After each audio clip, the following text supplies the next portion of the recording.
அனைவருக்கும் வணக்கம். யாரும் இந்த வீடியோ ஸ்கிப் பண்ணாமல் பாருங்கள். சொந்தக்காரங்கள்ட்ட மட்டும் காசு இல்லைன்னு மட்டும் சொல்லிடாதீங்க. இல்லைன்னா நான் அனுபவித்த அசிங்க அவமானம் எல்லாத்தையும் இப்போ ஒரு வீடியோவாக போடுறேன். எல்லாரும் சப்போர்ட் பண்ணுங்கள், லைக் பண்ணுங்கள், ஷேர் பண்ணுங்கள், கமெண்ட் பண்ணுங்கள். ஓகே, வாங்க வீடியோக்குள்ள. என்ன இல்லா யோசிச்சுக்கிட்டே போகிறேன், என்ன ஆச்சு? ஒன்றும் இல்லை சித்தி, லோன் காசு கட்டணும், அதனால தான் யோசிச்சுட்டே போகிறேன். என் பையனுக்கு வேறு ஸ்நாக்ஸ் வாங்கி தர காசே இல்லை, நல்ல ட்ரெஸ் எடுக்க முடியல, ரொம்ப கஷ்டமாக இருக்குது சித்தி, அதான் யோசிச்சுட்டே போகிறேன். அதுக்கு தான் அம்மா அப்பா பார்க்குற பையனை கல்யாணம் பண்ணிக்கிறது இந்த மாதிரி நடந்துருக்குமா? சரி, நான் வரேன் சித்தி.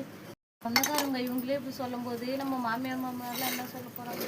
அவங்க வேறு திட்டுறாங்க, ஒரு பவுன் கூட போடாமல் வந்துட்டு என் பையனை ஏற்றிட்டு அப்படின்னு. என் கஷ்டம் எனக்கு தான் தெரியும். ஒரு நாள் மாறும்னா நம்பிக்கை இருக்கு.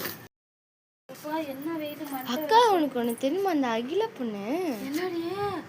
அந்த அகில பொண்ணு தானே? அவனே இழுத்துட்டு போய் இப்போ ஏதோ டிக்டாக்ல வீடியோ போடுறாளாமே. அதெல்லாம் போட்டு அரை குறையா ட்ரெஸ் போட்டுக்கிட்டு ஆட்டம் ஆடி பணம் சம்பாதிக்கலான்னு பார்க்குறாளுடைய. சிச்சி, இந்த மாதிரி கேடு கட்ட ஜென்மங்கள்லாம் இருக்குது போது.